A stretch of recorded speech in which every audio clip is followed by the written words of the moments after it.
I love the transparency of the pieces.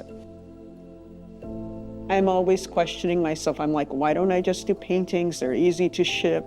You know, people can put them in their houses. They can, easy for galleries to deal with.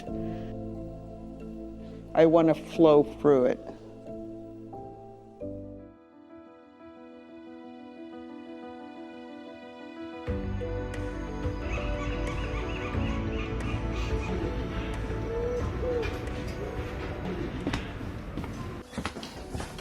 Hello, hello.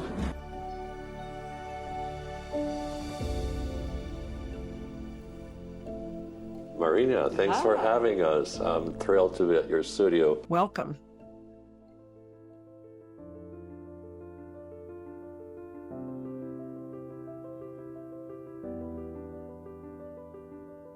Tell us, who is Marina? Well, I am an industrial ethereal artist. So that means I take very ordinary industrial material, industrial wire mesh, actually chicken wire, just a nicer word for it, and I transform it into something like ethereal and delicate, but it's just this rough material that people usually hide.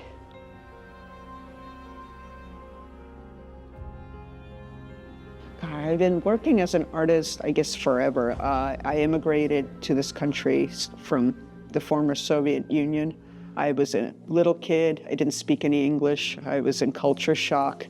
So I would draw pictures to express myself and literally to communicate with people.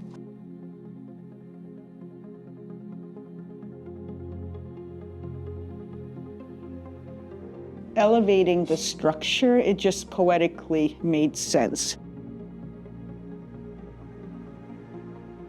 I always worked with my hands. I worked as a makeup artist, a stylist, on sets.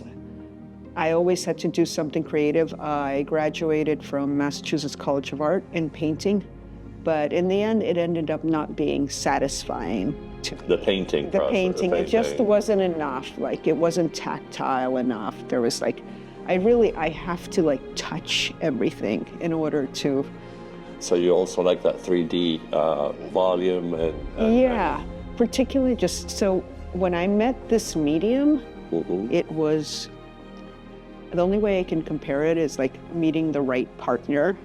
Just like something clicked.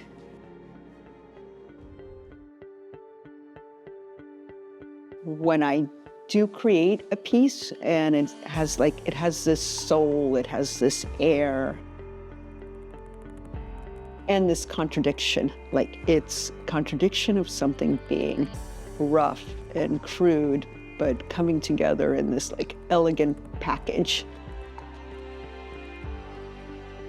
What else do you do besides that, coming to this world of 3D and sculpture? Well, you know, I did installations in Burning Man and, you know, just really trying to survive as a, I guess, craftsperson in San Francisco. So, but this, I came about this in a really funny way.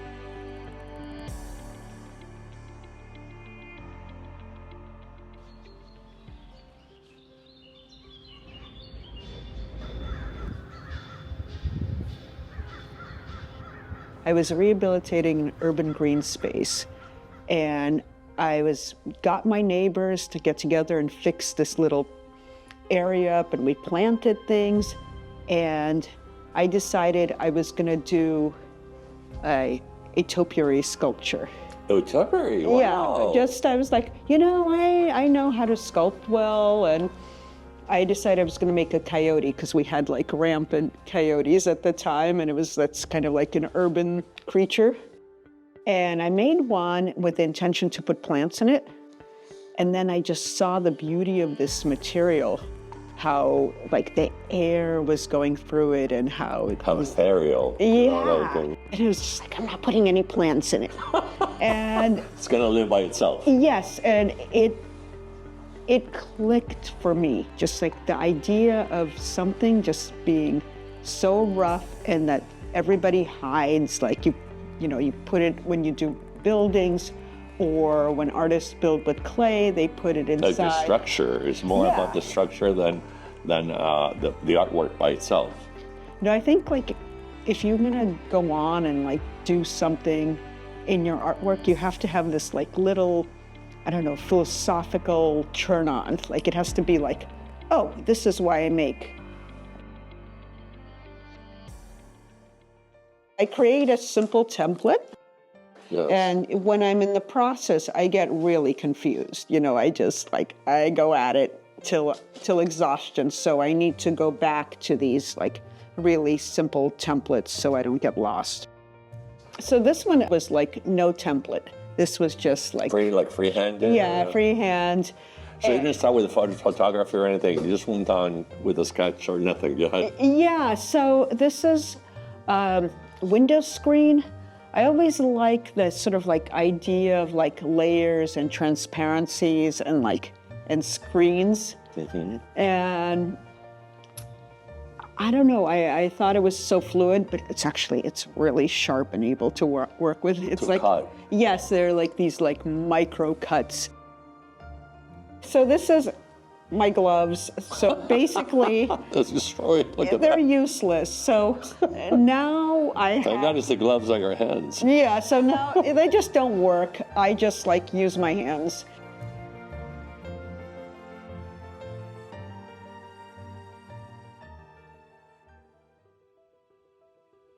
I love the look of taxidermy. I really wanted to create like these cruelty-free taxidermy. I feel like I capture like their spirit. And what I like about them, for me, is having this like integration with the wall and how they're like almost floating out of the wall. That's what I like.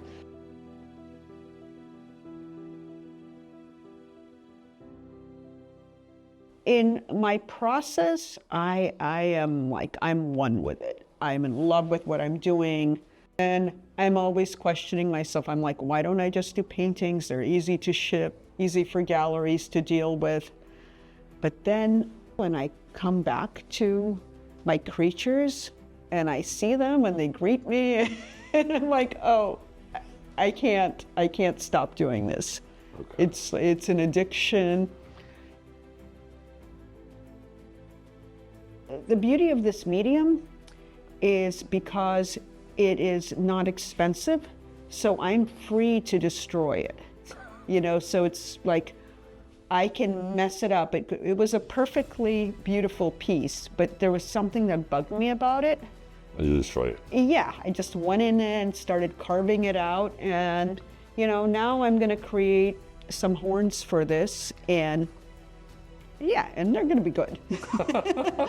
but I'm not always practical because like the piece has to speak to me, and sometimes like, oh God, I could have been done 100 hours ago. Sometimes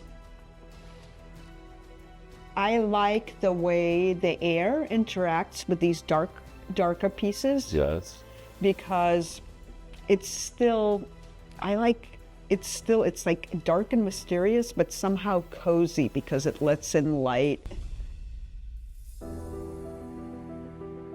I don't want to impose myself onto the world so much. Like, I don't want to make dense, like something like marble. Like you make marble and you're like, solid. Solid, this is gonna last 1,000 years. I don't care about that. I want to see the world through my work. I don't want to be this like imposing, and I want it light and shadow. I don't want to obscure the landscape. I want nature to come through my work. What's coming next? I like crafting about technology. So I recently created another brain piece, but it was about AI. So what I had, it was at a technology festival, and everybody answer a few questions and write them down on a teeny piece of paper. It had to be handcrafted. And then I fed them into an AI and had a collective manifesto. And I created that manifesto into the sculpture. Wow. So it was this contrast of having this like something like handmade with AI. With just simple wire, Marina creates something magical. In her hands, the material turns into emotion, movement, and memory. Through twist and tension, she brings stillness to life, showing that even the most ordinary materials can tell extraordinary stories.